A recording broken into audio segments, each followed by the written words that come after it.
Yo, what's up, everybody? This is D from Brooklyn, and I'm here today with today's Sunday Swim to answer a really basic question. It may seem really basic, but it's something that I'm surprised more people don't answer or ask. And that is, what's the difference between a salt water tank with fish and a reef tank?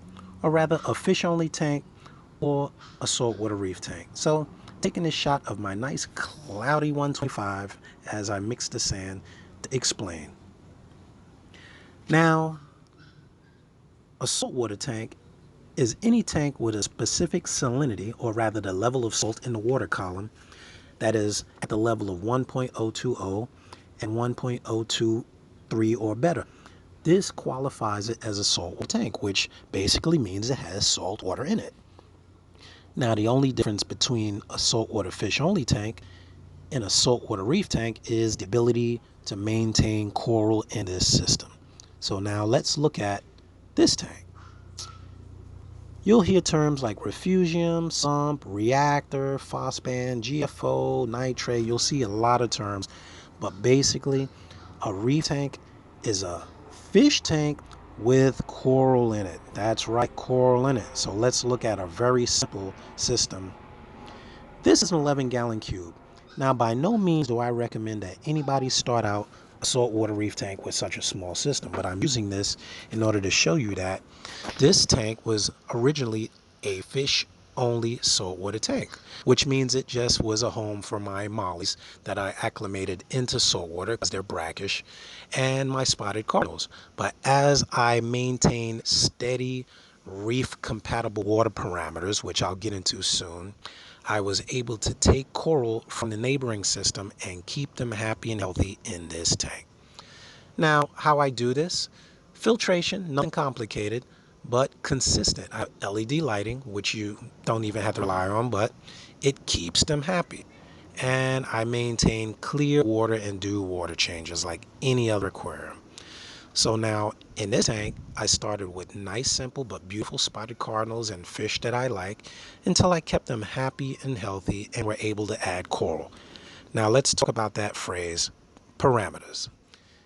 This is the basic explanation thanks to saltwaterquim.com's card here, which gives you a breakdown of the target parameters to keep coral alive versus just keeping fish alive. Now you notice they all have salt, which means they have a specific gravity or SG of 1.020 and 1.025 or better.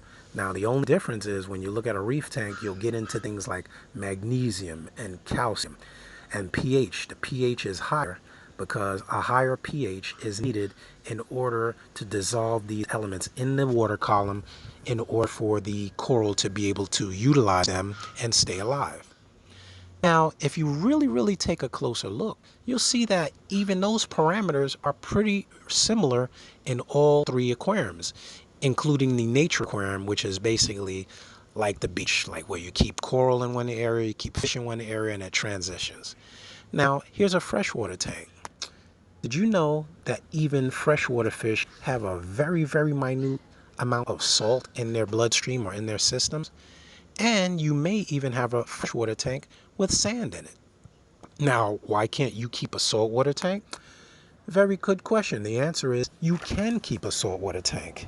If you can keep a freshwater tank, a planted tank, guess what? You're maintaining parameters, you're maintaining food quality, and you're keeping the water clean, and you're keeping the plants and fish happy and healthy.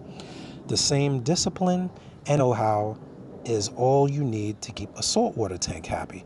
It's just that the parameters are different. More salt, different parameters. Here's sand in this aquarium, but these are freshwater fish. Different parameters, different needs. Now this is a coral. This is a mushroom coral, one of the easier to keep corals. The only thing in keeping coral alive is maintaining steady water parameters, which you can do while you keep your fish. As you maintain your tank over the course of months and test, you can check your water parameters until you're comfortable with adding some easier to keep coral. Now this is probably a harder to keep coral, so I wouldn't recommend that for a beginner. But there are many species, such as this Xenia, that are ideal for the beginning reef aquarists to get into the hobby.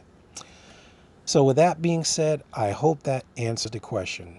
The difference between a saltwater fish tank and a saltwater reef tank is the ability to maintain reef steady parameters. Click that subscribe button. I hope this helps you out. I hope more people are less intimidated and jump out there into this saltwater aquarium hobby until they're able to feel comfortable keeping coral. But until then, this is D signing out. Thank you for watching, people. See ya.